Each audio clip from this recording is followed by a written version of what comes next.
First, I want to apologize to fans for last week. It had been a very hectic week. I was trying to get the times right, and then my mom and dad actually wanted to be on the show, and they were going to discuss my dating life and how like I ended up being the way that I am, and how like my mom was even pointing out like Jack, you've always been this way. Like since you were a little kid, like you would meet a girl at recess and you would come home and saying you're gonna marry her. Like this is this has always been on the track. So you've always been this romantic. Yeah. Okay. Like since I was a little, like I guess, like I mean, there's always shit I don't know, but Of like course. since I was a kid, I've always like, I was that kid who came home in 5th grade and like every week was like, I have a girlfriend, I have a girlfriend, I have a girlfriend, and my dad would be like, okay, like just I don't know what he was trying to prove, but he was just like, it's just take it easy, and I'd be like, no, I'm gonna marry this one for sure. Lock it in. Question: is your dad kind of like, not that your dad's not the romantic, but he sees you and he's like, "Hey, buddy, just reel it back a little bit, just like." Yeah. Okay. He's, I mean, just in the sense that he's a good dad that Of way. course, protecting like, you from heartbreak and letdowns yeah, and things of that nature. and I think a dad's role, and listen, I'm childless, so I don't know, but I think a dad's role is, especially with sons, is just humility. Yeah. And instilling it upon them, and especially with a son like me, who's, to put it succinctly, is rambunctious in all aspects of life. Like, it's got to just whisper in my ear, you're only a man. You're just you are but a man. I love that. Yeah. And he's also, in general, a more grounded human than me. And I don't even mean that in a good way or a bad way. He's just a more grounded human than me who can think more practically than I can. I've gotten that a lot in my personal life. Like, I am the grounded person. Like, usually I'm the person where either I have a poker face or I tell people pretty much like, hey, I get it, but just like, logically, let's look at this, step back, breathe. I don't lead with emotion unless you piss me off to a certain point. And so I wanted, and then my parents were like, yeah, we'll be up. Because we ended up having to record the podcast in the morning because I'd been in the Snowcat 2 nights beforehand, and then the day before when we were going to record it, I fell asleep. There's a little behind the scenes for you. Just been exhausted. Yesterday I got home, and I fell asleep at 5. I woke up twice for half an hour, and besides that, I woke up at 7 this morning. Damn. Yeah, it's been because your body's still switching over from. Is it still switching over? I don't even think that. Japan? I've just been getting like 5 hours of sleep a night for a couple weeks with all like the work I've had to do on the hill, just 7 days a week, and coaching and this and managing and all this, that, and the other thing. I mean, that's usually how much sleep I get at night. So. Yeah. And so like then my mom was not only unable to participate in the podcast, she was asleep. And so like I have to talk quietly, and then she wakes up and she starts lobbing in comments. And I can't be my usual loud, boisterous self. And so really what I had to hold back was what has to be, in my opinion, the greatest, like that Twitter account, Accidental Bronson? Yes. I have an Accidental Bronson line. There's it's from my Japan trip. Just hooked up with a 6-foot Norwegian woman in a Japanese hostel. I could say that feels like a prime action Bronson. It's the little twists on everything that like a Norwegian in Japan, she's 6 foot in a hostel bathroom. There was a lot of character in just 2 bars right there. Right. We're gonna call her Emmy 6 feet with the dumpy. Emmy 6 feet with the dumpy. Which is another Bronson line. Oh my God. Okay. I met her. So she's part Norwegian, part Belgium, lives in South Korea. That is an interesting mixture right there. That's a little different. Yes, she's a little different. She's a full woman, which is what I appreciate. Mm-hmm. You know, and she checked into the hostel the same night I did. We see each other, we say hello, and we're checking in, kind of casual, but you get that feel. Right. Like in Scarface, the eyes, Chico, they never lie. And then that night, or we get home from the Tokyo Dome, which Right. I've been to. And if you're listening and haven't been, I want you to know I'm better than you. Like, as soon as you said it, I had to roll my eyes because I was just like, oh, here he fucking goes again. The Tokyo Dome. Wrestling in the Tokyo Dome, and which I've seen, actually, and heard. I've heard the crowd reverberate off the ceiling. It's a beautiful, beautiful thing. And we cut back, and there's a bar area for the hostel that if you were staying in the hostel, you get a free drink. But it's also just like a bar. It seems that people like show up and hang out in. Okay. She's there right away. We start flirting. I got my little program. I have here. Hang on. Oh, okay. Yeah. So just give it 1 second. Jack is grabbing the program as he tells us his lovely Norwegian. This is for our YouTube watchers. Yeah, I bought an NJPW program from the Wrestle Kingdom program. That has like all like the pictures and storylines coming in, and it's got the roster in the back. I do have a question. Shoot. If you go to like a wrestler signing, like a Mox doing a signing or a Danielson, would you have them sign it and then would you probably seal it? And then would I what? Seal it, like keep it like locked up because I mean. I'm going to answer your question, but I'll preface it with I don't go to signings or meet and greets. They're just not my thing. Understood. I would rather meet a wrestler in a bar and just kick it with them. Like, that's cool. Like, usually I end up talking to somebody when I'm at shows where it's like, oh yeah, the wrestlers are going to this bar after if you want to come and hang out. Gotcha. I don't like the feeling of being processed. That really irks me. I could get that. So it's not my thing. If I were to go and have it signed, I would probably take that page out very carefully and like put it in a nice little frame, like a picture frame. I just asked because I've never gone to signings or like meetings. The closest, and this is aged badly. I'm so mad I'm about to say this, but before he became who he became, Flip Gordon. You remember before like All In, he had the Flip City party thing outside. When people liked Flip Gordon, I remember. What a time. Yeah. Listen, dude had a great storyline going into All In. And a great match with Cody. That was, to me, the match up. So also what we were going to talk about with my dad on last week's show was I've dragged my dad to a few really landmark wrestling events. Yeah. I took him to WrestleMania 35? The one in MetLife Stadium. 35. 35, which will go down as the longest wrestling show in history forever because now they broke it up into 2 nights. We went for the pre-show and stayed for the whole thing. My dad is not a wrestling fan. I want to be clear here. You know how torturous that is? Do you know how torturous that is? That's a lot of graps. Brother, that didn't end until like 1 a.m. That's a lot of graps. Well, we drove. Okay, so like we didn't have to deal with like the whole shit show of like the trains shutting down and all that. Still 7 to 1 a.m. in MetLife Stadium. That's a lot. I broke him in and was like, listen, this is what's gonna happen.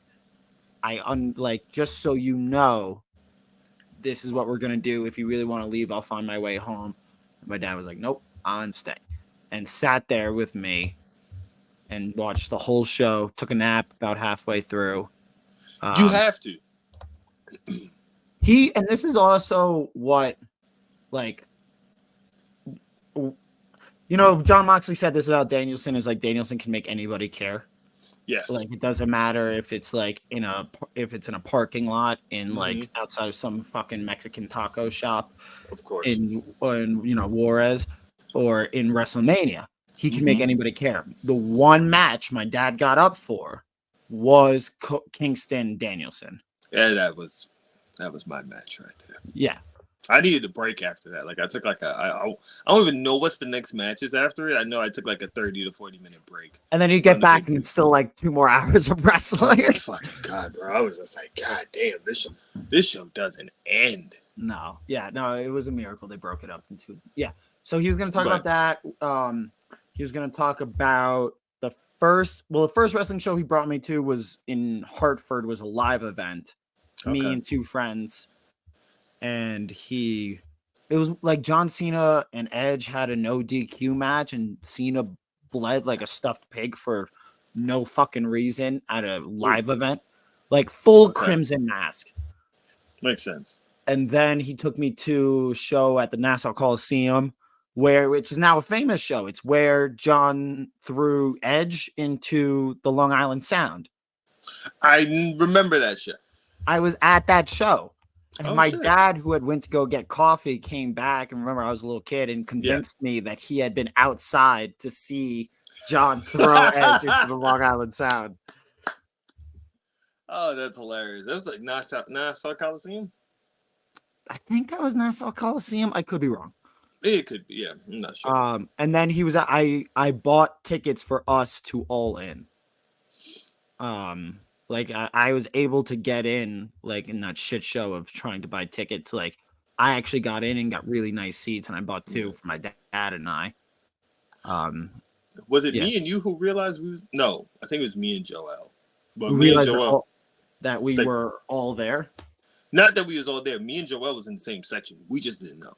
Oh, that's crazy. Because were you on the floor or were you up higher? I was up straight across from the entrance ramp, which is my favorite seats. I just want to throw that out there too. While we're on the subject, those are the best seats you can have in wrestling. We was all in the same area, just different levels. So I was in row 2 from the ring. So facing the ring. And then Joel was like a couple rows behind that.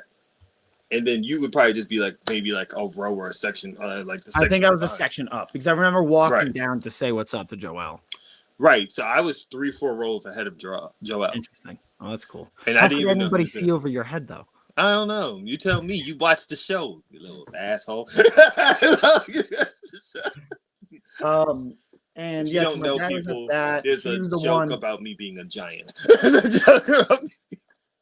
What was I gonna say about All In with my dad? We were talking. Probably, but like, how would he? I think before you tell me your dad was there at the show and he was like, "I get it," or something like that. Like, that was one. That was He said, "I get it." Like, Scorpio Sky really impressed him. Mm-hmm. Okada really impressed him because I think Okada was a little later in the night, and he said, "Like, my dad's just gonna keep it a buck with me always." And like after Scorpio, a few matches, and he's like, "It's getting monotonous now." Mm-hmm. It's like it's kind of repeating. And then Okada came on, and he immediately like clicked back in. Yeah, he's like, I could see how this guy is separate. Well, first he's like, "Who is this? Is this guy a big deal?" Mm-hmm. And I said, "He's a very, very big deal. Very, very big deal." And he's like, I can see him separately from everybody else. Like, I can see him in a different class. Of course, he asked, like, why isn't he in WWE? I mean, of course. Yeah, but like, he's trying. Yeah. He didn't know. He did. It was Scorpio Sky. It was Okada, and he also really, really loved the Stephen Amell versus Christopher Daniels match. Okay. He really like. I don't know. I think because it was such a classic sports story. Yeah. Like, that he could get into it. Like, my dad like actually broke it down afterwards. He goes, that was a story of too much experience winning out against a more athletic opponent. That is true in regards to that match. That's very true. Like, he broke it down in a really logical way, in a really cool way. Yeah. Anyways, we were going to talk about that last week at the show. I mean, last week's show, but my dad didn't quite make it on. He was drinking his morning coffee. I'm with Emmy 6 feet with the dumpy in my Japanese hostels, drinking sake. And if you ever, this is just a little tip, a good move if you're just trying to hang out and talk to a girl, enjoy your time. A book or like a magazine, something that you can look at together. and Right. you can look at and be like shoulder to shoulder with, and you Mhm. create like some form of intimacy. He's always nice. Like Yeah. it's just a very cool way to get to know somebody, see if you're all on the same page. Yeah. That's let's see what I did there. It's a double entendre because we're on Yeah. the same page with the program. Exactly. And we're like paging through it together. I'm telling her about wrestling and how I like the show. We exchange information. I got her WhatsApp because she's on foreign line or whatever the fuck. I also would figure you're in Japan. You're pretty much talking to people through WhatsApp if you meet them out there. Yeah, I would figure that. And I remember one guy who wasn't staying at the hostel. He was actually like a businessman. Just started freaking out when he found out I had been to Wrestle Kingdom that night. Like he thought it was the coolest shit ever. Just like kept asking me about matches and like got my Instagram so he could keep in touch.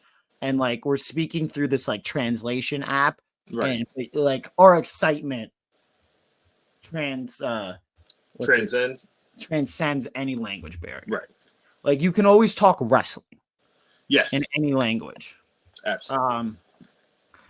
The next day, me and my friend are out. She texts me, and we end up meeting up in this area called the Golden Guy in Japan, in Tokyo, where it's like, I want to say it's like it's like a 6x6 blocks of just bars, all like the size of my apartment here, my little studio basement apartment. Wait, 6 bars? No, 6 blocks. 6x6 blocks.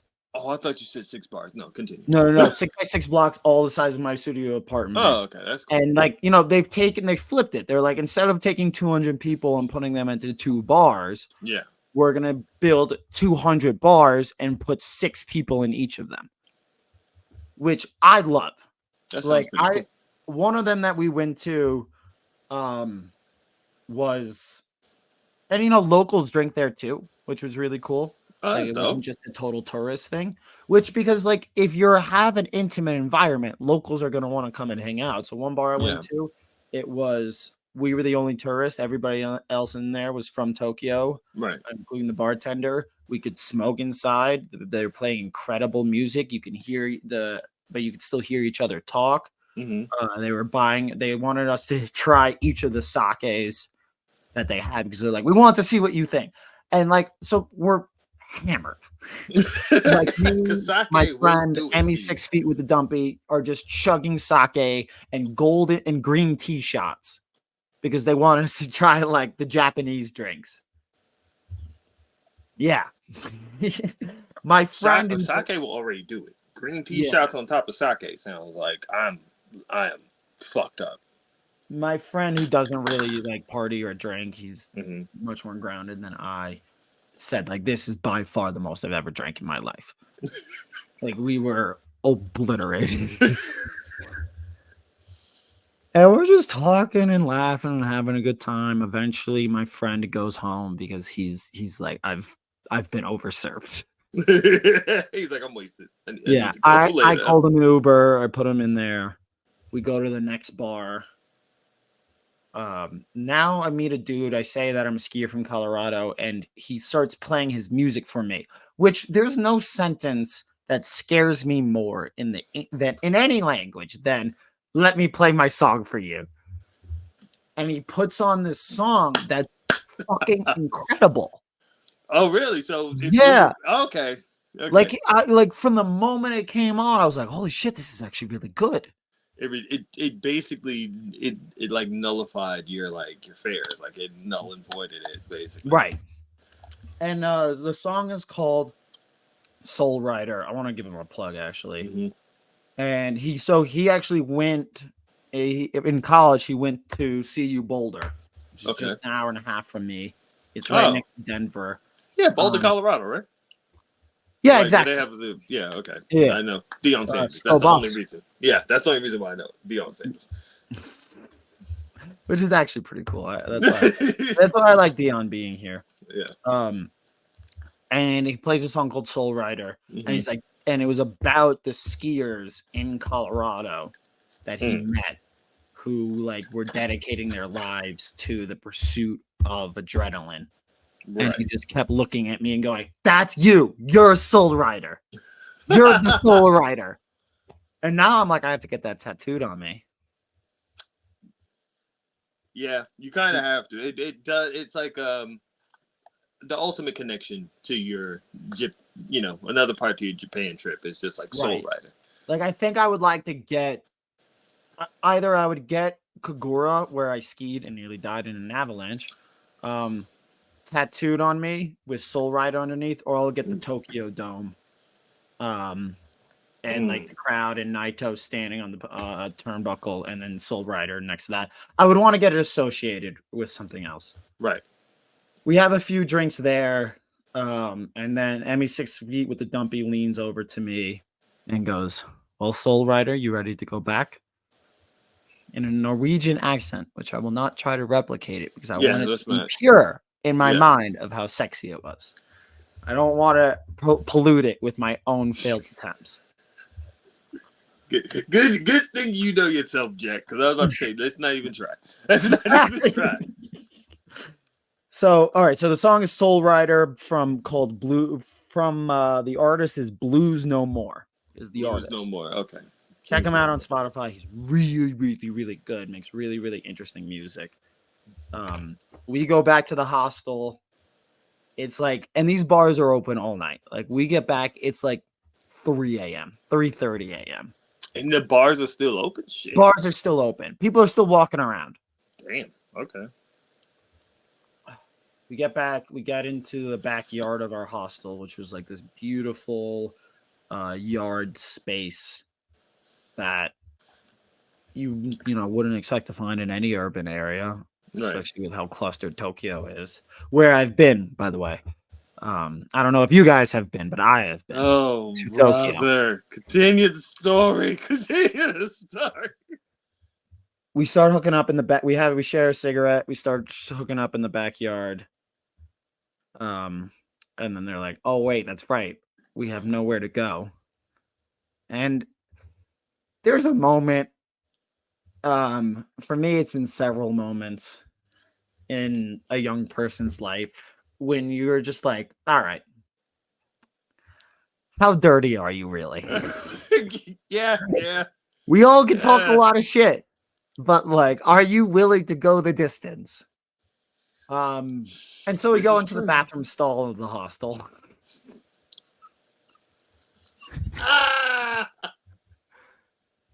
And we do our business in there. Right. And then we walk back out to have another cigarette. And then we start getting hot and heavy in just the backyard of again. The hostel. So you just wash, rinse, repeat. So we just wash, rinse, repeat. And this was like, like we didn't anticipate it, but sometimes these things happen. I mean, we don't go all the way, but services are being provided on both ends. And they're like, she's like, "This is really hot." And I'm like, "I know." And she's like, "Let's go again." And this was the first time I've actually gone like back into the bathroom, where it's like, where I've hooked up in the bathroom and then like came out, got my affairs in order, and then returned to the bathroom. I'm just, because this has got to be a private bathroom stall, right? It's not like multiple stalls in there, is it?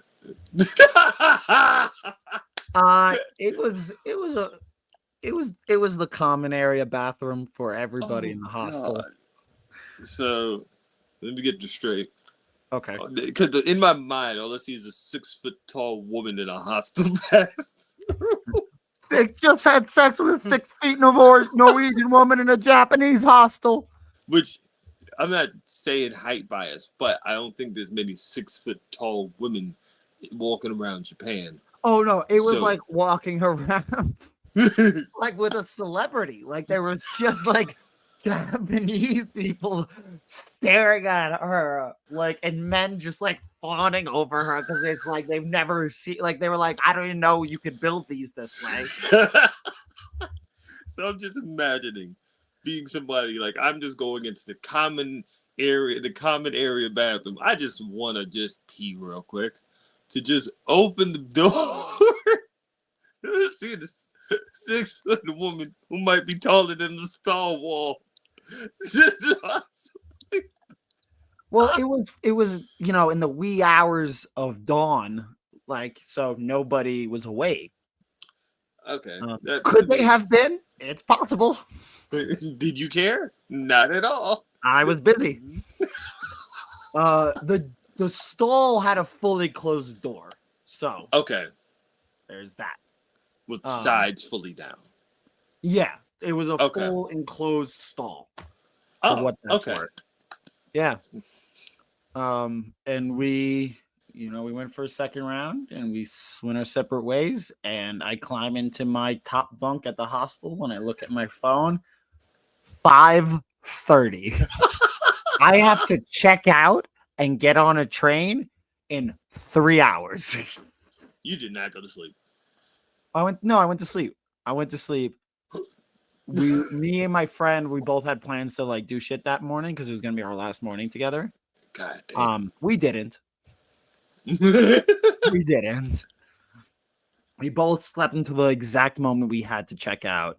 Damn. Grabbed some breakfast with her, and like he doesn't know. Right. So like he's like, oh, Emmy 6 feet with the dumpy. He didn't say that, but Emmy 6 feet with the dumpy is gonna come grab breakfast with us. Is that cool? I'm like, yeah, that's cool. We hung out a bit last night. She's a cool girl. He doesn't know what you've done. No, he has no idea. He has no clue. He just asked me, what time did you go to sleep last night? And I share, and he's like, good for you. And then I went up to Gagura to ski and almost lose my life and fall in love with one of the hostel workers, and she went back to South Korea. And we were actually texting on WhatsApp yesterday. So she's a good girl. Yeah. And with that, Wrestling with Romance. Yes, welcome back to another episode of Wrestling with Romance. Be back with the energy. Where you can only get stories like that from the great Jack Simon himself. I'm your This one's a good one because there was wrestling involved in it. And that's why it's perfect. It was a perfect start off to the show. We got a lot of wrestling talk in there. Jack told you basically how his life is a non-stop adventure movie that just continues to evolve. And if I'm not falling in love or escaping death, I'm bored. And I've been thinking about it lately because I got the closest to the graveyard that I've ever been in Kagura, which it's a whole long story we're not going to share. Deem knows it. Yeah. I got caught in a tree well and got buried like shoulder deep with snow. And it got me thinking, and it's the toughest part is the withdrawals, because like you can't always do that. There has to be a time where you need to rest. Yeah, and it makes me think of Moxley, because like he talks about, he's like, I can't move until the afternoon, and like I'm in agonizing pain every day, and then like you watch him stick skewers in his forehead, or Darby, who goes out on a random rampage and does just bonkers spots. Darby, like going into steel chairs and steel steps. It's been only 3 weeks. Has it been only 3 weeks in January? I want to say it's only been 3 weeks in January. And Darby has put his body through some of the most grotesque shit. Some of the hardest spots I've ever seen. The German rolling down the ramp, a flat back German suplex spot off of the top rope, being thrown across the ring, spinning, and his neck hitting the damn cable, and then suicide diving into a chair on a rampage with Jeff Hardy. That man still is talking about climbing Mount Everest in April. And what the fuck? I'll give you the answer to like what the fuck is, because I can relate. I think they're more extreme than I am, but I can relate enough to the withdrawals are worse than the pain that you feel, because the withdrawals for I apologize for the haughtiness, but like for people like us Mhm. who are into that sort of life of like sitting around, um, is just dark. Like we Yeah. feel bad about ourselves, so we would rather deal with the pain from the rush than not have the rush at all. We don't know any other way to live. Like it's not like we wake up and choose these things. We wake up and we've already put ourselves in the position to live this life because we wouldn't understand living one any other way. I feel like that's me creatively in a different way. Like as an artist, Yeah. like if I can't paint or if I feel stuck, like I am a horrible person to be around. But also, like I guess the gym is that for me. Like the ability to push a weight I've never been able to push before is just like I feel like I'm on top of the fucking world. Except I have to behave because I'm in a commercial gym and I don't want to be one of the people that's recorded. Yeah. But yeah, Joy. oh man, I've broken it down to the equation of joy is existence minus the acknowledgement of time. And ooh, however you find that presence, like of being present, mm, you need to do um, at the sacrifice of almost everything else. that's a bar, Jack. That's a bar. Spitting bars on Bars. this.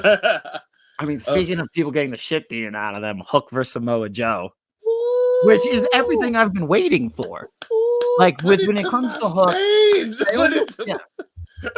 I can see the vision now of like I still think they neglected Hook for too long. But I can also see the vision of all right, we're gonna keep him on ice and let him learn and learn and learn and learn. Yes.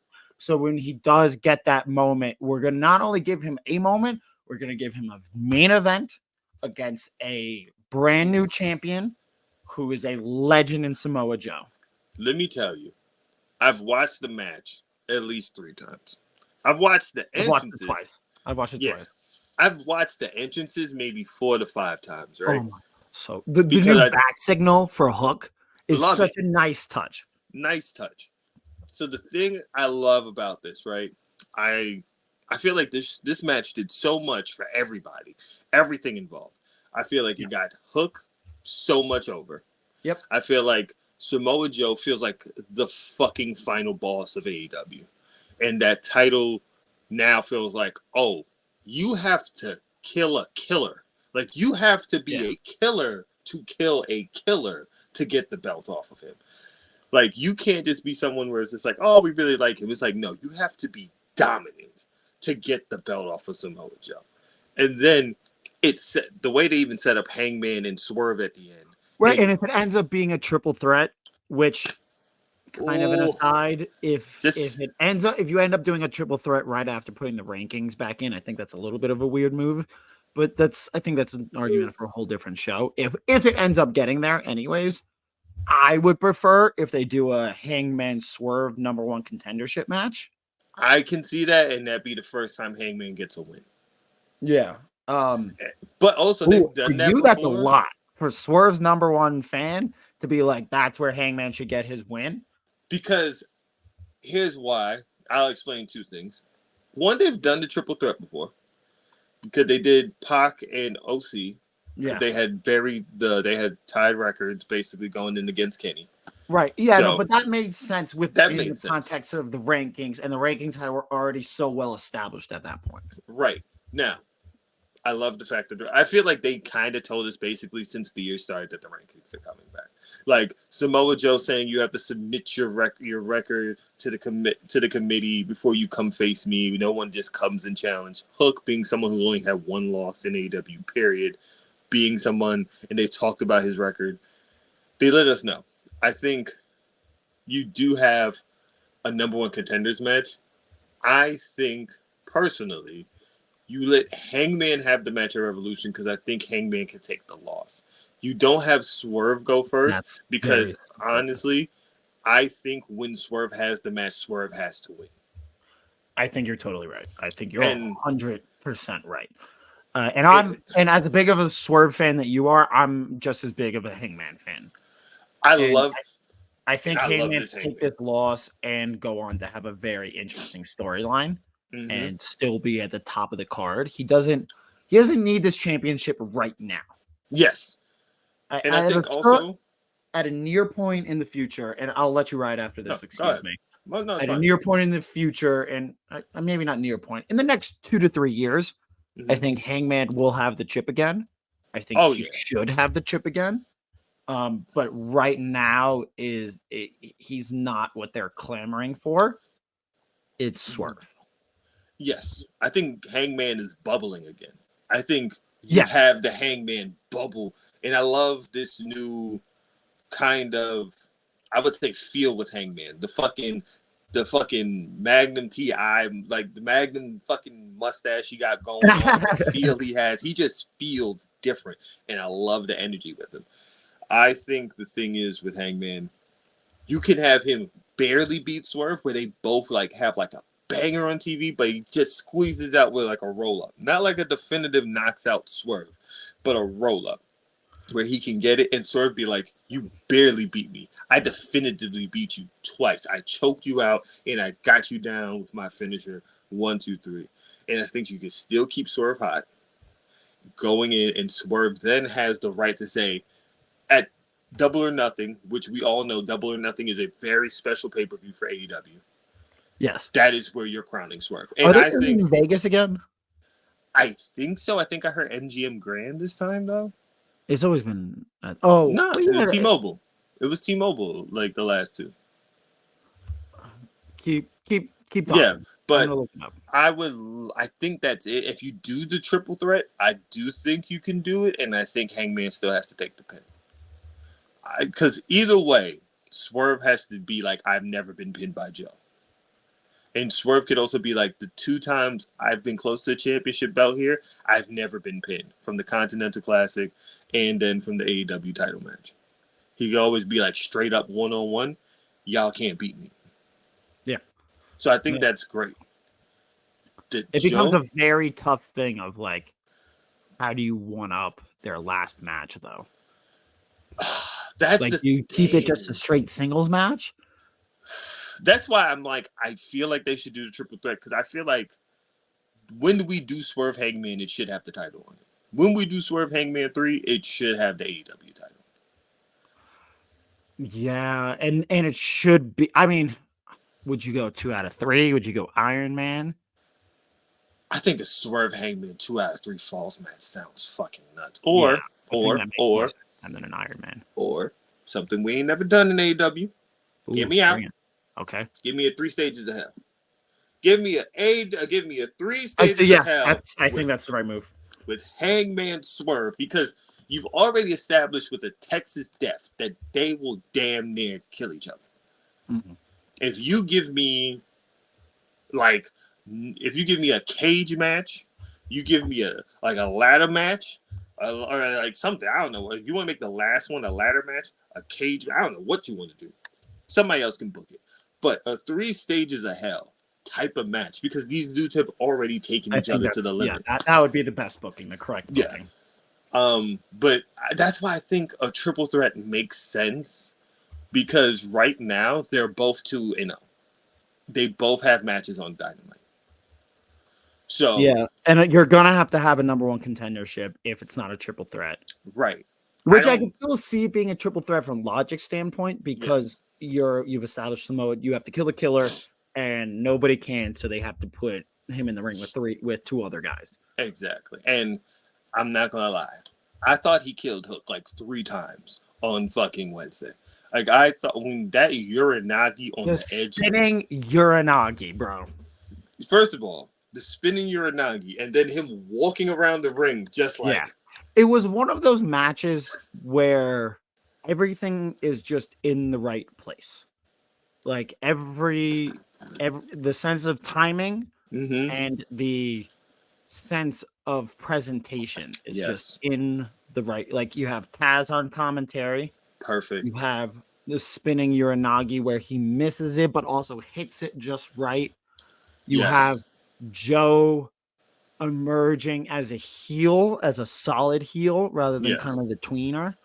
You have the crowd going from in Joe's corner to Oh yeah, we remember why we loved Hook from the beginning. The funny thing is, Joe's been a heel since Grand Slam. It's just the fact we fucking love him. If you really think about it, he was a heel versus MJF in New York. He was a heel the whole time. That was different because everybody's going to be a heel against MJF in New York. But also, like, even on ROH TV, he was a heel. He was a heel. Promo in just last week. Yeah. Like, or not, I guess not last week. The week before that. Homecoming. Was a face promo. You may think it, but if you really listen to Joe, he's really calling out everybody. He's like, none of your bitch ass comments, none of your hoe ass comments. But that's a face. But he still did it with the delivery of a baby face. But that's who Joe is. Like, I don't know. Fair. I mean, fair, but still, like, there's also a very solid heel Joe, and there's Tweener Joe. And like that was delivered as Tweener Joe, and then he wrestled that match as heel Joe. And of course, there's the whole Cody Rhodes of like, there's no such thing as face and heel anymore. It all happens in context. You have to react to the crowd that you're in, because now it's not just every region is different; it's every crowd is different. But the thing about Joe, and I'm not sure, this is just me shooting it. I'm not sure how much you are familiar with Joe before NXT. I've watched some of his Ring of Honor matches. So I've been a Joe fan for a long time, like early, like X Division undefeated streak. Like, this was the Joe. This Joe he had. When was the X Division champion? Like what? Oh, way before Kurt Angle. A year before Kurt Angle. He was. What year? Like we have. Oh damn it! I can't call it. Mid-2000s. It's early mid 2000, like 2005, maybe 2006. Okay. I want to say. I just want to remind you, I was 9. Yes, that's why I'm breaking it down now. So the thing is, in even NXT, they did not present Joe how Joe needed to be presented. This Joe was the Joe that was on TNA, on our early ROH. This Joe that we saw with Hook, this is the Joe people have been wanting to see. This is I'm just going to kill you. Like, I'm just going to beat you the fuck up, and there's nothing you can do about it. And I will say this in AEW. Joe has been presented like Joe since the minute he's walked in there. He's not been presented as like, some brawling big man. No, that's Samoa Joe. Yeah, that's fucking Samoa Joe, and that benefited even in this match, because you then have to look at him and be like, one, I thought I just wanted him to hold the belt to Revolution. Now I'm like, nah, I kind of need him to have some more TV matches. No, I mean, I'm fine with him. I would like to see him wrestle a few more championship matches just to have it on his reign, but he doesn't need to hold it past Revolution. We have our first transitional AEW World Champion. And I still want Prestige to be held on the belt, which means you're going to have him pick up some wins. I think Hook was a perfect first opponent. I don't know off the top of my dome who to put him in next. Wardlow. But because you can't kill Wardlow's aura this quickly. I mean, Wardlow's supposed to be the person that's coming from Undisputed Kingdom to go after their belt. So eventually we got to do Wardlow Joe. I guess. I mean, I could see a Wardlow Roderick Strong. So this is why I say double or nothing. Because that's in May. He would still be a shorter title reign. And it would also be like it would be like a shorter reign for AEW, because AEW do really. Would you put like that number one contendership match of Swerve Hangman at Revolution? You can go that route, and you keep Swerve and Hangman occupied with each other, because you're getting into if Swerve said one of my inspirations is the Joker, and if every Batman needs a Joker, every Joker needs a Batman, of course, and they still have more juice to squeeze out of this orange. Yeah, like there's still more here for them to explore. Oh, absolutely. They're perfect for each other. Yeah. And so you want this third match to wrap up their program together, because you're going to have to, after that, you're going to have to keep them away from each other, and you want to get as much out of it as you can. And I'm not saying you throw that fucking rematch on TV every week, like, mid 2010s WWE, but you stretch this out. You give them one more pay-per-view match. They have their big blowout. They have their number one contendership match at Revolution. The winner goes on to face Joe at Double or Nothing. So who faces Joe at Revolution? I could see Wardlow. Now that you mentioned it, and at least he takes the loss on pay-per-view, so it means a little bit more. I can see that. I have no problem with that. I think that's good. My issue is you can't do a basic Swerve Hangman one-on-one basic match. To solve this last match, but it's not a one-on-one basic match. It's a number one contendership match. Yeah, but still, it's not you. I understand. I get what you're saying, and I agree with you. I get what you're saying. I think you're right. I think there's good enough wrestlers that they can have, because you go. I like the idea of, so you have a regular one-on-one, then you have a special rules match, and then you have a stipulation consequences match. So there is still a logical order of things, because what's even more important, what's even graver stakes than a Texas death match? The championship. Okay. So that's their third match blowout. I can see that. I would be down for that, because to me, you do need that Swerve. You need that Swerve Joe match. I think Swerve Joe in Las Vegas, Double or Nothing, main eventing the pay-per-view. And also, low-key, it might be me. I don't know if I'm the only person here. I think Sting should main event Revolution if it's his last match. I agree. So I do think that's why you probably shouldn't put Swerve in the title picture for Revolution just yet, because I feel like when he gets crowned, that should be the crescendo of the night. I have a lot of thoughts on Sting's final match, which we should get to in a different show, because I still want to talk about Hook.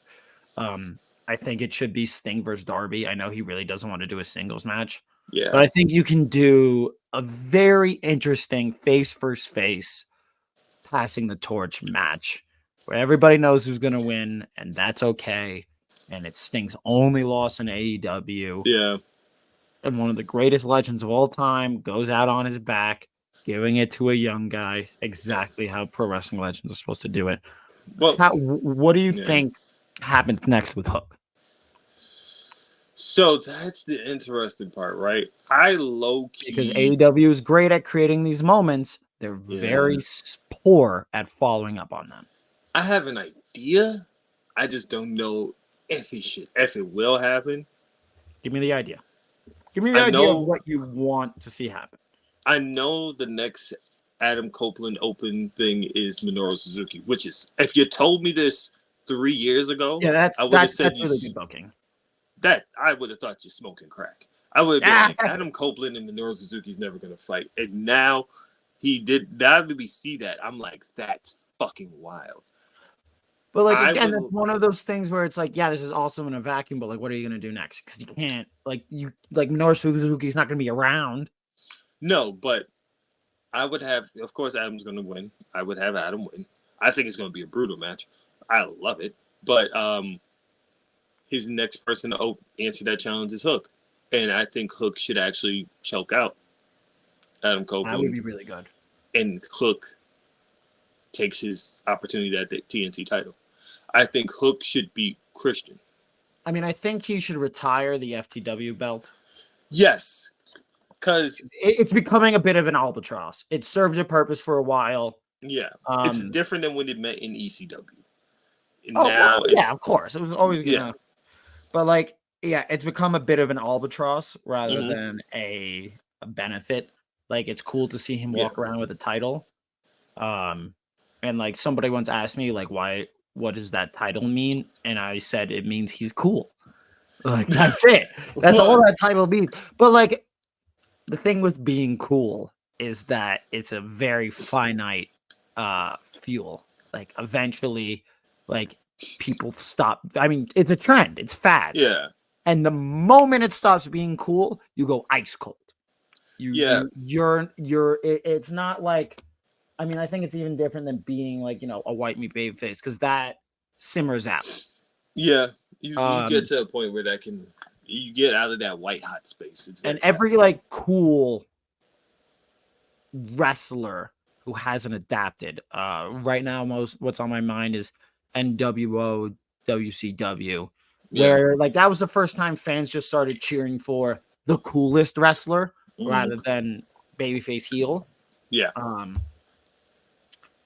And that shit died spectacularly because they didn't adapt, and there's only so long you can be cool in the same way. The coolest thing you can do is find new ways to be cool, like having a bat signal on top of the arena.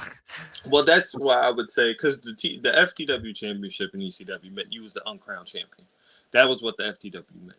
So, because it's like fuck the world champion. That's what FTW was supposed to mean. But now it's like, okay, I think if he was to be like, I need this, and like he just puts the TNT belt in the FTW colors, would be the coolest shit.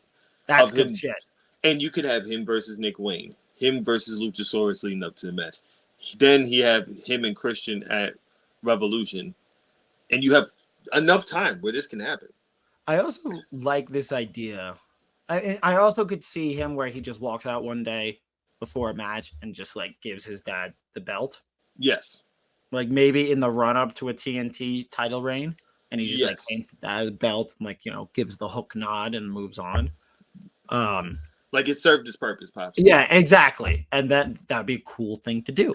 And I think that should be TNT belt title in FTW colors.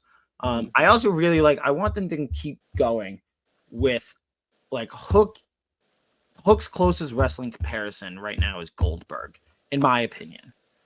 Where you don't really want to hear him talk. You don't want to see too much of him. You don't want to see him exposed. Yeah. He exists best within the world that he has created for himself. And that includes up to sub 10-minute matches. I'm fine if Hook never wrestles like a 30-minute like classics. Like, go. I will say, even though I agree.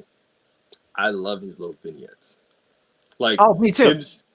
The St. Mark's eating the pizza, like, you know, I mean, I'm getting some calories, but who the fuck am I anyway? Like, I was just like, I love this energy. I feel like there's something that needs to be tapped in there. Well, that's the thing. It's like I wouldn't give him a mic in the middle of the ring, and I wouldn't even interview him backstage. Like, just vignettes, and with that, like, hook at the end of it. I have an ex who I converted into a pro wrestling fan, and who also was converted into a pro wrestling fan because of Darby Allin, which every girl I've ever shown, whether friend or sexual interest that I've ever shown AEW to, has like fallen madly for Darby Allin, which maybe speaks to the type of girl that I attract. But like one of them just looked and was like, I just want to fix him. And I was like, I don't like that in so many ways. Boy, Jack, where have I heard those words before? Or something similar. But also Hook. And she lives in New York City. Well, she lived in New York City. And when she was living in New York City, she had so he genuinely lives on St. Mark's because she used to see him there all the time. And she even started hanging out on St. Mark's so that she could bump into him.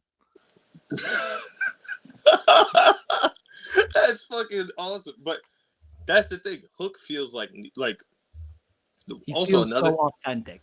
He feels so authentic. Like the one thing I'm loving a lot, especially these last few weeks, the young talent is getting pushed. Like the young talent is being focused on getting pushed against spotlights. It feels like they're hitting the reset button that everybody said they needed to do.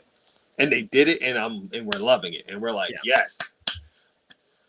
Oh man. Speaking of this is what? Reset. I'm thinking you said reset button. Oh, and I'm NJPW? Like listen, what makes me hopeful for New Japan Pro Wrestling, and I'm a big fan of them since I went to their show. We went to Wrestle Kingdom at the Tokyo Dome. You know, I'm gonna have a counter one day at the That's good.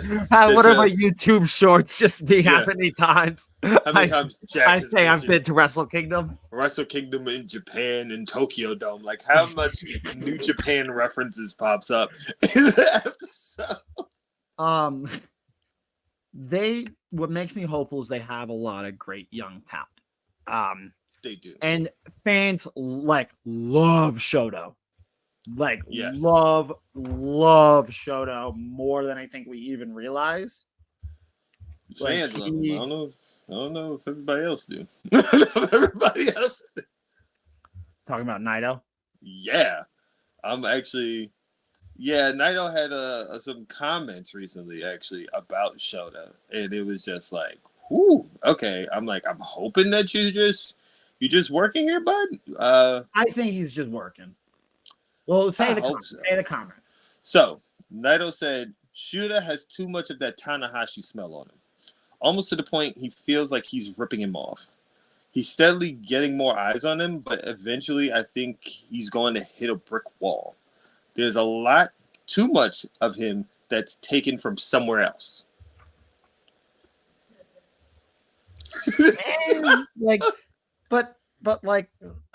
I think he's working because I don't think Naito would come out there and talk shit on a burgeoning new star for no reason.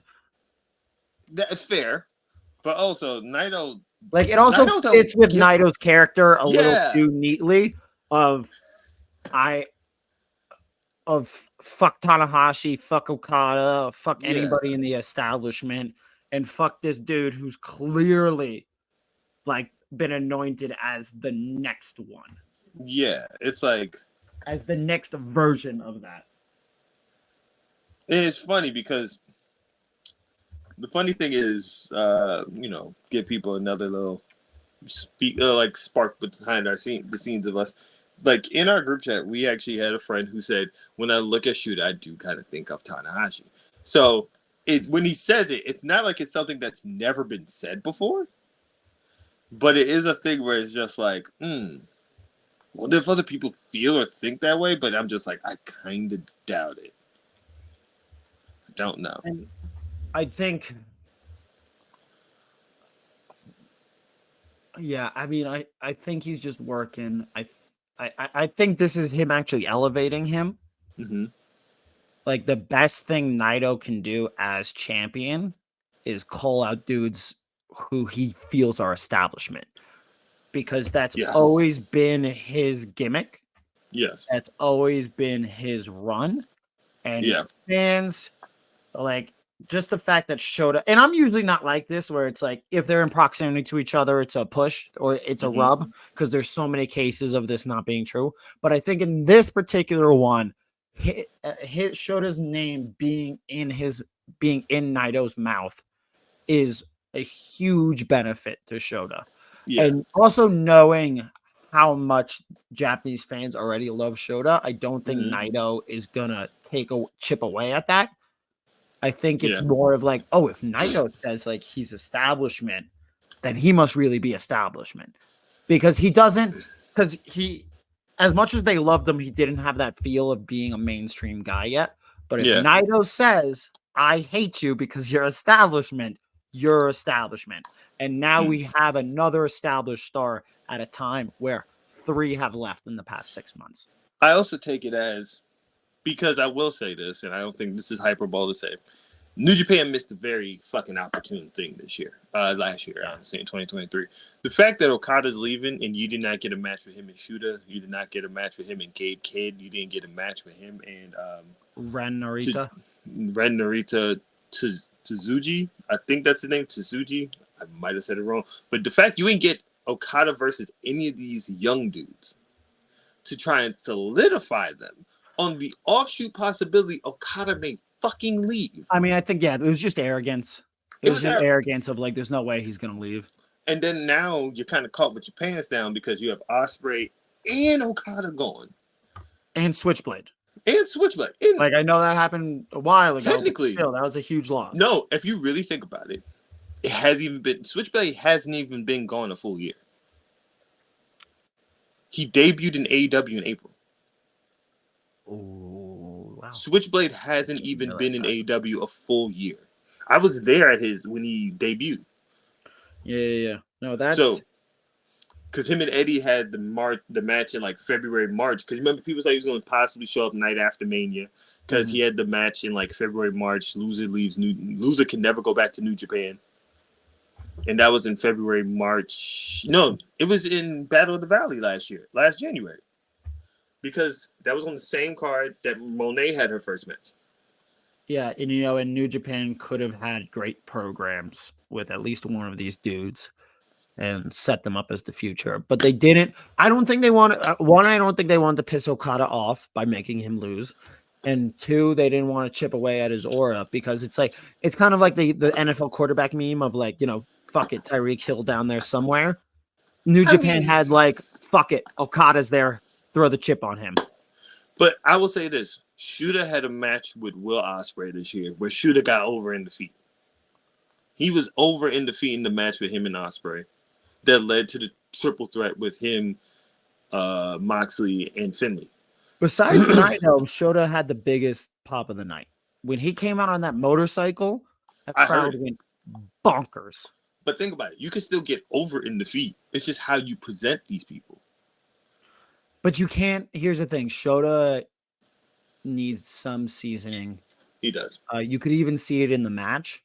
But I think that's also why fans love him right now is because they see the potential. And sometimes the potential is more tantalizing than the reality. So you're going to have to look at it like it's going to be another year before you can strap that belt on him. And I think New Japan needs to go back to what made them so hot in the late 2010s is one, simply just incredible matches that are presented simply. Like I think once Kenta sat on Naito's chest, they lost their way because it neglected the traditional appeal and like match before everything appeal of New Japan Pro Wrestling. And it was Naito's moment. He didn't even fully get to enjoy his fucking moment. Right. Which is what made this one so special as well. And you could really fit when Evil was like cast aside after Naito won and like, you know, they beat him back and Sonata beat them back and Naito got to stand in the crowd alone. You actually you felt the crowd breathe a sigh of relief. Like finally, this is the moment we've been waiting for. Right. But anyways, so I've been to 2 New Japan shows in person. I went to the one in Madison Square Garden on that WrestleMania weekend. Yes. That ROH Supercard? Yeah, exactly. And I went to Wrestle Kingdom in Tokyo in just a few weeks ago at the Tokyo Dome. I don't know if I've mentioned that. And we're like 7 to 8 references. I'll never forget the video montage and the presentation of the New Japan World Championship that they did at Madison Square Garden. Right. And the fact that they do that before, they used to do it before every one of those matches. And you could, it was the first time, not the first time, it was the weightiest I ever felt a championship being. It felt prestigious. It was the most prestigious I've ever felt a championship being. Right. And they've really gotten away from that. Like, they don't do that presentation. There's nothing before that World Championship match. And I get it, it's a whole new title, kind of. But, like, still to have something to really hype up, like, this is the most important title in wrestling. Like, even if you're not a New Japan fan, look at all of these names that have won it. And I don't think, like, I think you can continue the lineage. Yeah. Like, I mean, now it's too late because they've cut. Well, no, I think you could bring the video. You could still, And just watching every champion come on the board and legendary name after legendary name. And you see how long these title reigns have been. And you can feel it. It gave me goosebumps like when I saw that. And I think if New Japan can return to that feeling of goosebump inducing prestige, they're gonna be all right, because they do have the stars to replace them. They just don't have the stars right now. Like I mentioned this last week, Ren Narita, and excuse me if I'm pronouncing that wrong, and Shoto are so perfectly made for each other in every way. Presentation, character, wrestling. Their styles are perfectly clashed with one another, and you have the benefit of like they came from the same class at the dojo in the Jap, not the and they have that you can build a company on them for the next decade. Yeah. But that decade is going to start in a couple of years. Yes. But also, and you have to, I think you also need to keep them away from each other until one of them gets the belt, because we've had a lot of them in the past like year or so. I think probably separate them now. Like you need to keep them away from each other. Like I think they have a match at New Beginnings. That should be it. After the match, they had the tag team match at Wrestle Kingdom. Yeah, and now they have a singles match at the next big event. After that, that's it. Then separate. On the Gaijin part, when I look at them, like not immediately, but we do need to start putting Zack Sabre Jr. more into that IWGP picture. Like he don't need to be doing no global title. No. Put him into the main title picture consistently. I mean, he's always been consistently because he's been around. Because like New Japan does have the guys. Like nobody's gonna replace Okada. That's never gonna happen. It's like the scene in Moneyball when they're like, when he's like, we're trying to replace 30 home runs, 100 RBIs, and he's like, you're still trying to replace Jason Giambi, and we can't. Even if there was another Giambi, we couldn't afford him. Listen, you're not there. People are clamoring about how you're going to replace Okada, and you can't replace Okada, but you can recreate him through a mixture of guys. There's only one sports franchise that I've recently seen in my time living where they consistently seem to have a guy set up next, and that's the fucking Green Bay Packers, because they went from Brett Favre to Aaron Rodgers pretty smoothly. Yeah. And I'm not going to lie, they're going from Aaron Rodgers to Jordan Love pretty smoothly. Yeah. You don't see that often. I mean, because it's so hard. It's hard. I think everybody wishes they could, but it's so hard. You don't see it. Like, look at, like, New England went to how many Super Bowls? When's the last time their quarterback actually blew your mind? So it's like, when you look at it, it's difficult. And in wrestling, it's even more difficult. Like, every company, WWE has failed at that. Trying to set up the next guy the way they want the next guy to work. No, it is Roman Reigns. I mean, it's Roman Reigns. It took a long time to get there from the John Cena to Roman Reigns transition. But that's what I mean. I don't took a long time to get there. Roman's it took as long as it took for like the Rock and Stone Cold transition to get to John Cena. So right. So that's what I mean. Hard. Yeah. Even if you look between Hogan to like the Rock's Stone Cold time, there was a dip. There was a little bit of a dip for them. Even though you had Bret Hart, Shawn Michaels, they were not Stone Cold and The Rock. Let's not fuck it up. Yeah. And then even from Stone Cold Rock to John Cena, there was a little bit. It took a second. And then from John Cena to Roman, took a minute. Because the way they tried to present it, no one wanted it. I wasn't saying Roman's a failure, but just no one wanted that fucking Roman. So it took a minute before it just really hit on all cylinders. But the thing is now, you have options. Let's not get too cute with the fucking booking book. All right, let's not get too I was also going to say, like, I would like to see Tanahashi get, and I don't know if he is, but now that we know that he is in the office, in the admin, Tanahashi, I would like to see him get involved with the creative as well. He does. He needs to. Gaido could use a little help right now. You think? And because we can all use a little bit of help from time to time. And I think Tanahashi could be the guy to do it, because I'm looking at the roster page right now, and there's guys there who I can see as top tier, and I can see him so the rivalry we've already talked about. You got Shoto and you got Red. That's going to be your bread and butter for the next decade. But you also, you need your Gaijins. So you have Jeff Cobb, who is a stud and can be on your top tier, should be on your top tier. You have Zack Sabre Jr., who absolutely could be on your top tier. I could even see him being the next champion after Naito, and him holding it for a good long time and then losing it to whenever Ren or Shota is ready. I think that's perfect. I think Alex Coughlin should be your next, should be top tier and should be on the same track as Ren and Shota. Not to be the guy or even in your top 3 guys, but still upper card. I think I think David Finlay, I don't understand the hate around him. I think he's really, really good. And as being there in the Tokyo Dome for Wrestle Kingdom, the fans do respond to him. Like they really, really do. I think he does make a good leader of Bullet Club. If he can keep it up, maybe. I don't know. I don't hate Finley. Well, let me say that. I don't hate him. But I will say, if you look at War Dogs or Bullet Club all together, there is someone who feels more like they should be the leader than him. Gabe Kidd. Abso-fucking-lutely.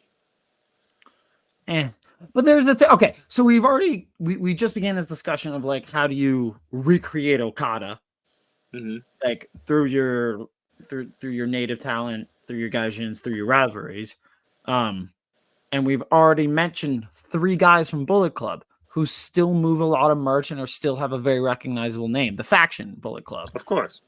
You got Finley, you got Coughlin, you got Gabe Kidd, reestablishing that faction. I think where the issue becomes very, very valuable, should be very, very valuable in the next couple of years. I absolutely agree. I will also say I think the issue becomes this. To me, like I don't hate Finley. Like I feel like he does have a little bit of an aura. Like I loved his. Maybe it's just me. I did like his New Japan entrance. Like it had like a feel to it that really worked. Finley does feel like early before Jay White really had it all click. Like he feels like early Jay White, like very early, like first coming back with the compliment, right? But the first coming back with the Switchblade, like before he really clicked on everything. Like Finley just gives me that. The thing with Gabe Kidd just feels like he has the presence. Like when every time I've seen him talk. Even in interviews, there's an energy that he has that Finley don't have. That fits with past Bullet Club leaders. Like he has an energy that Finley feels a lot more chill when Gabe Kidd just feels like he's damn near in the same vein as Jay White. So it's like also in ring, I find him very fucking entertaining. I love Eddie Kingston. And I feel like, not that I don't really find myself enjoying Finley matches, but they're like okay. Yeah. And listen, you got established New Japan veterans. You got Sonata right there. You can put the title in Ishii, and I think that would make everybody happy. Shingo. You can put it on Shingo. I do think they have the tools to survive this transitional period. Yes. I think also a huge one, like I would say the 3 big factors are create your next big rivalry, and you can recreate Okada through 2 wrestlers, Ren, Shota, reestablish the Bullet Club. Absolutely. A lot of talent right there and a lot of name recognition. And the third prong of this trident of attack would be reestablishing the junior heavyweight division. Oh, when I was there for that Madison Square Garden show, the biggest cheers were for Taiji Ishimori in that triple threat match. That was the match of the night. And people used to flock for their junior heavyweight division. The talk was like the whispers were you only need to watch for the junior heavyweight division. Yeah, and it was pretty dead and lame when I was there at Wrestle Kingdom. On January 4th in Tokyo Dome. I know for Windy City Riot, they have Hiromu versus Ali, which I think is going to fucking go crazy. Yeah. I think you have to get Ali in the best of the Super Juniors this year. I don't think he's a junior heavyweight anymore, though. He was talking about the junior heavyweight division in his promo there. Oh, okay. Then excuse me. Yeah. So Ali has to be in the junior, and that's why he's taking on Hiromu. He's like, I'm bringing back prestige to the junior heavyweight division. There you go. If you don't have Ali, Leo Rush, I was gonna bring Myron Reed. Ooh, I would love to see Myron Reed get a push in New Japan. And Speedball Bailey in your goddamn best of your Super Juniors. I don't know if Speedball counts as a junior heavyweight. Wasn't he in it last year? Yeah, but wrestlers gain weight every year. Like he's looking bigger than ever. Okay, if not him, Trey Miguel. Nice. if you don't have them in your best of your Super Juniors this year, what are we doing? What are we doing? What's their cutoff for junior heavyweight? Is it like for pounds? I forget what it is. I want to say it's somewhere around 190 something, maybe 2. I want to say it's around 190 something, maybe 200. 190. Because there's no way Bailey is under 200 pounds. If they do put him in there, they have their finger on the scale, which is I'm fine with that. But there's no, like, you can look, like, I evaluate athletes for a living. Even Ali, I'm like, there's no fucking way with the pictures that he's posting that he's under 200. Well, I mean, they built him as 174, so I mean, there's no fucking way. There's no way. Okay, so they build Rey Mysterio at 165 for years. Yeah, he was. I don't know what they bill him at now. Go look at a picture of Ali and Rey Mysterio in his prime when he was at 165. Put them next to each other and tell me that these two people are within 10 pounds of each other. No, I mean, I've seen Ali from when I seen the free agency photo when I was just like, Jesus Christ, this man's just been living in the gym. Okay, so I was just like you can convince me he's under 200 or around 200. You're not going to convince me that he's at 174 still. Maybe he'll cut. Like, maybe he'll start cutting once it's time to actually start wrestling again. Right. Like, and he's just in a bulk period right now. But there's no goddamn way right now that he, I don't want to say no goddamn way, because I could be wrong. Honestly, I could be wrong. I would be surprised if Mustafa Ali is below 205. Let me right see. now. No, wait, what is that really the weight limit? What is it? 220 pounds. Yeah. Oh, yeah. They can all fit. Bailey, yeah, we were all fucking wrong. What? Bailey and Mustafa Ali, I can see being below 220. If that's the case, if I'm New Japan, I got a working relationship with AEW, I need Daniel Garcia. Let me get Daniel Garcia. Brilliant. Let me get Daniel Garcia. You get Ali, he's a free agent. You get Mike Bailey. You get. I mean, Garcia in there works for all parties. Exactly. But that's the thing. They need that for their. Or shit. No, never mind. Actually, I don't even want to see him in there. Anyway. Who are you going to say? Just out of curiosity. Jack Perry.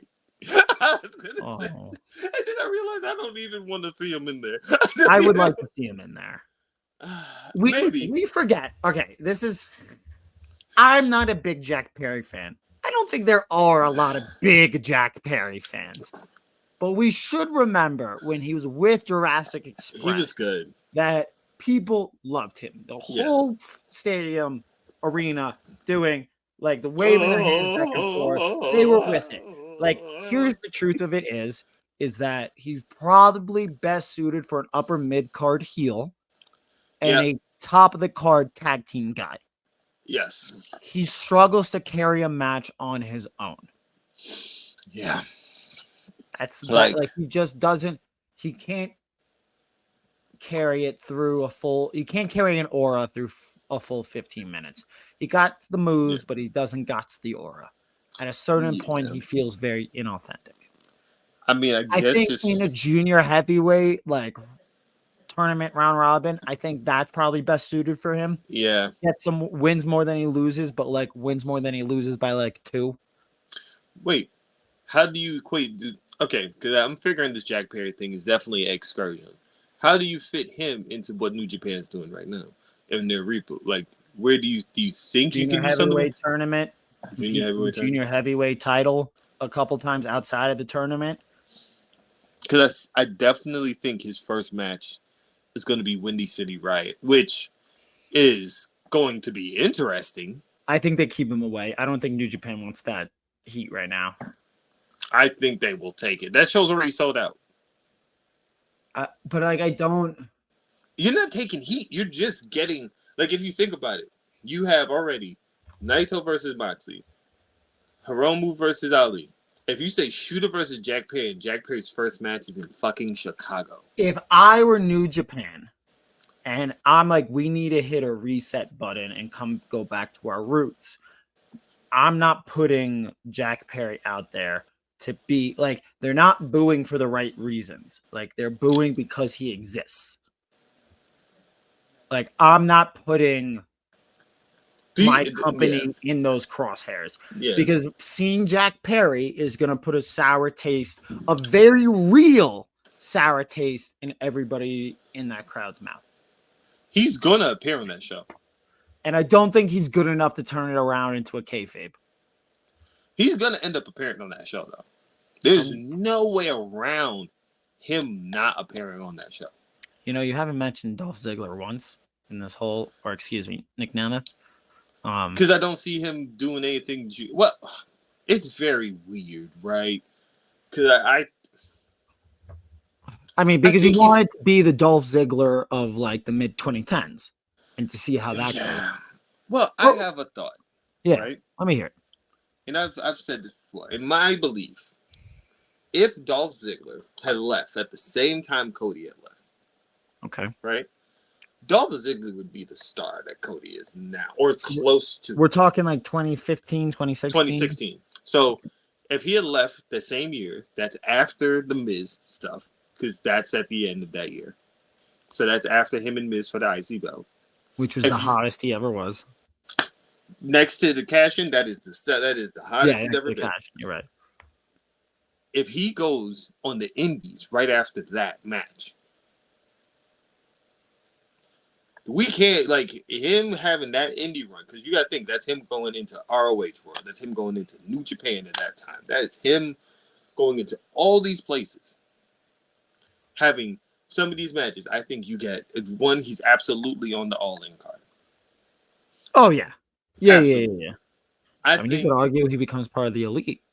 Yes, I think, and call me crazy, I think he fits a little bit better than Cody at that moment. Call me crazy. I am going to call you crazy there. Because I'm going to let you keep going, and I'm going to let you finish. But I'm because going to call Cody you crazy first came out, you got to remember, he was still coming out from under Stardust. So yeah, he was Dolph still isn't the talker that Cody is. Cody wasn't that talker. Cody can reestablish a narrative. Cody, in a go back. If you go back and look, not now, Cody. We're talking about just on the Indies, Cody. Just coming in on the Indies, Cody wasn't that talker. Cody developed that. He developed it. That's where I ended up liking Cody. Because at first I was just like, I don't know how I feel about Cody. But then he started to get better as a talker. He started to get better as a talker as a heel in ROH. So would you have Dolph Ziggler? Is he heel or babyface? Give me that. Oh, absolute heel. Okay, New Japan or Ring of Honor. He has his main promotion. Ooh, that's hard. You have to pick one for his main ROH. Promotion. ROH. Okay. Yes. Does he become ROH World Champion? Yes, no. I still just want binary answers right now. I say becomes yes. World Champion. Yes. Reign under 6 months. Under over 3 months. Over. Okay. Under over 6 successful title. Push. Nice. Like, so I'm leaving it at 6. And then I'll give you a more open-ended question. Mm-hmm. Who do you see him feuding with? Or actually, give me the lead up to his championship match, and with his championship and the championship match itself. Just give me opponents. Who do you see him feuding with to make him this star in the mid 2000s? Because Cody Rhodes being on the same level as Cody Rhodes during that time is a pretty bold prediction, which I also want to throw out there real quick. Many of my bold predictions coming true. Okada to WWE, rankings coming back. Hey, run that all out there. Hey, we do not know if Okada's going to WWE. Don't you wish that upon me. I do not. Wait, do you hear that? Do you hear that beeping? That's the sound of Ari Emanuel, Nick Khan, and Triple H backing up the money truck to Okada's home just being like, hey, do you like to make it rain? That made my Here stomach you go. sick.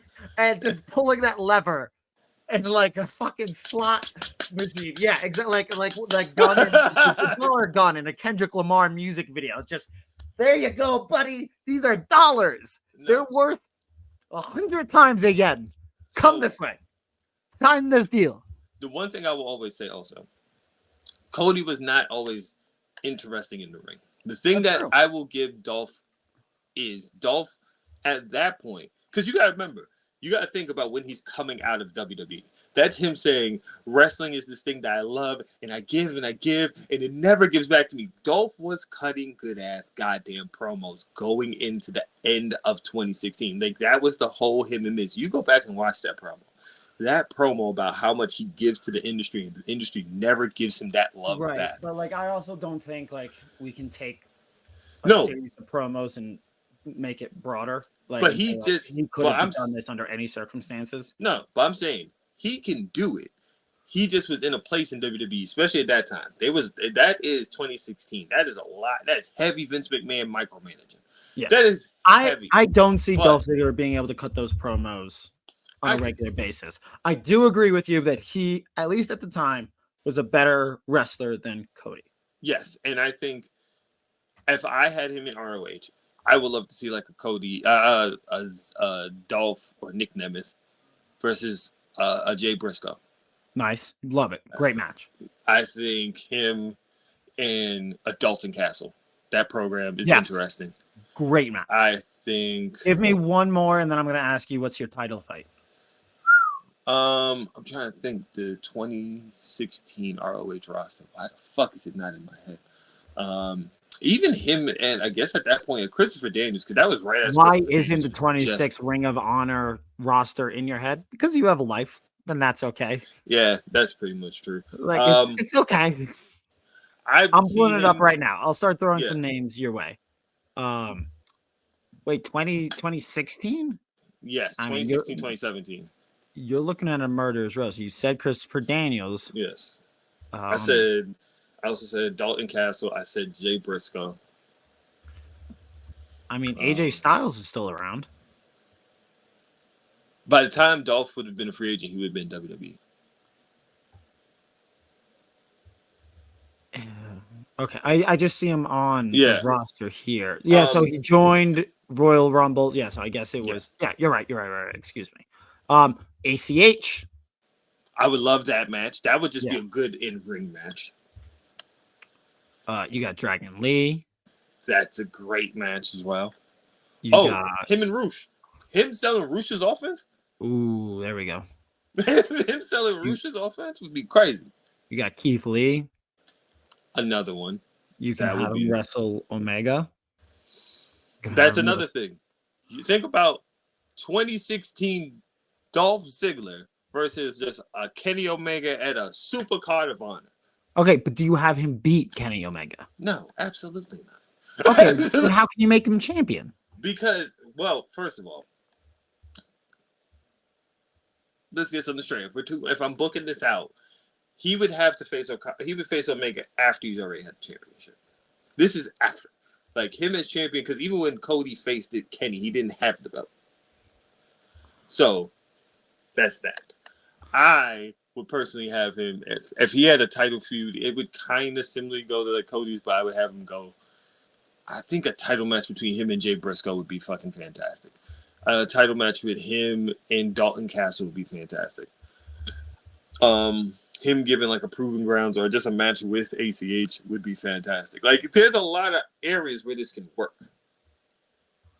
You can have him do a little bit of Japan stuff. At that point, he can definitely be a super So champion. just that you know, 2016, your champions are Jay Lethal, Adam Cole, Kyle O'Reilly. Who is he beating Jay Lethal? Because remember, Jay Lethal. that's an over a year-long title reign. Yeah, I would Taking have it him. off of Jay Lethal to give to a former WWE guy. I would have him. You beat lost it Jay to Adam Cole. So what you're doing in this timeline is replacing Adam Cole with Dolph Ziggler. Oof. Think about that for a moment, because I want you to understand. Like, Mhm. I with it, I love the idea, but I need you to understand the application and practicality of what you're doing. I understand. Because you're replacing Adam Cole and Kyle O'Reilly's Well, wait. spot with Time out. Dolph Ziggler. Technically, I'm talking about him being in ROH 2017. When did Adam Cole? Because the Fine, Miz stuff. 2017, you still have Adam Cole. When did he sign with I guess because he signed at the end of 2017. You still have Christopher. So you have Adam Cole in Champions in 2017. Adam Cole, Christopher Daniels, Cody Rhodes, Dalton Castle. I would have him take it off Christopher Daniels.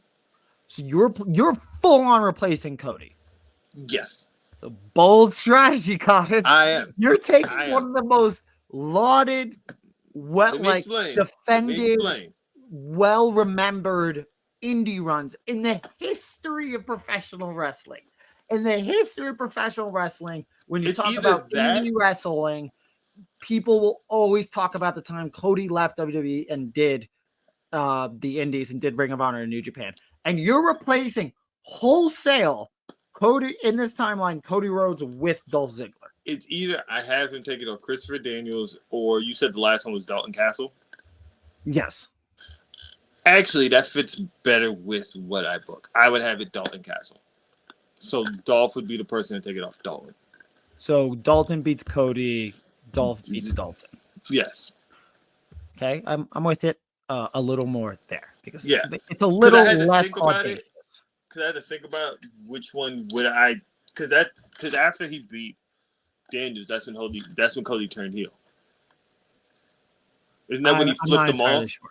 Because I remember when Cody just like flipped him off like after he beat him. Like I feel like that's when then he started doing the blonde hair Cody, and that's when he started to turn heel. I want to believe, and that's when he did the actual Ring of Honor, like when he had the ring itself. Because I was gonna say, if you're replacing him, if you're really replacing Cody wholesale, is now you've really fucked with the timeline because now you're getting Dolph versus Kenny.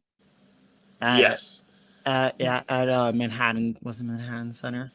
Dolph versus Kenny as your biggest match of WrestleMania weekend. If we're being honest, Dolph and Kenny would be a better match. But I agree with okay, here's the thing. In the match, ring. Would it be a better program? Almost certainly not. No, because there's a lot going in there. But I still think you can still have elements of that with him beating Dalton and him still having like eventually facing like Kenny, facing Hangman. Because all these people were still in ROH. It was like Hangman, Kenny. So him actually being Dalton Castle would be better. And then I think this altered timeline that you've created, like of not replacing Cody wholesale and making Dolph more of like just in the elite or in the Bullet Club and being a supplementary member, a very high ranking supplementary member, but a supplementary makes much more sense. Yes. So it would be like he would take the belt off Dalton. I can see him I think him and Jay Briscoe would absolutely be a fucking banger. I don't think there's anybody who would disagree with that. I think you can have a Christopher Daniels. You can have ACA. I think you could have a lot of great matches still. Okay, when you make AEW, is Dolph Ziggler one of your first signings? Yes, no. Yes. In this time, yes. Yes. Is he in the title picture when you create AEW? Yes, I would put him. So I'm not erasing Jericho, but him and Jericho would be similar. Not on the same level. You're starting to lose me again. Listen. You're starting to lose me again. Listen, not on the same level, but I would think like he'd just be like right here. Like I think it would be Jericho, Cody, then probably Ziggler. Jericho, Cody, Ziggler. Where's Hangman? Because remember, Hangman's still going to get his spot. I think you would have Ziggler still presented. Because even, like, Cody didn't interfere with what Hangman was doing, like, in the beginning. Yeah, but Hangman still gets that first title match. Yes. Hangman still gets his first title match. But what I mean is just, like, when you look at that beginning of AEW, like, Cody was a big star because Cody was really, like, pronounced on his solo run. Right. You had Jericho pronounced on his. I think you would have a Ziggler spot where it would almost be like its own thing too. I think that can actually work.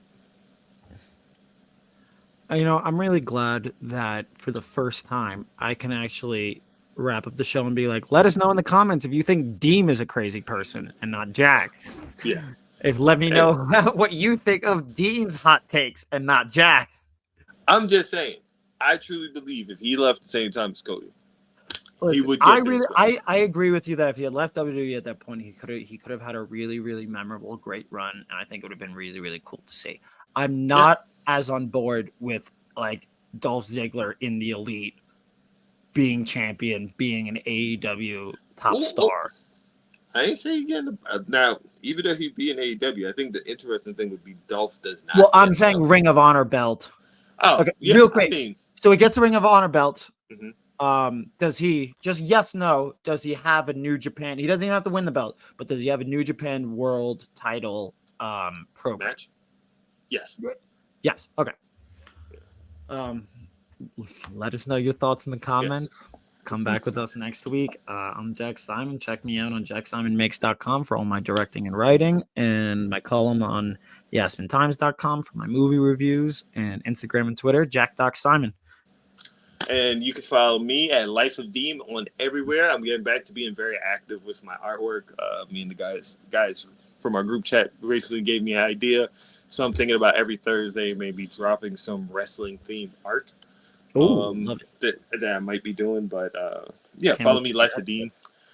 I'm working on one now. But follow me, Life of Deem, everywhere. Make sure you follow us. Instagram, Wrestling with Wromance. One word, no spaces, no underscore.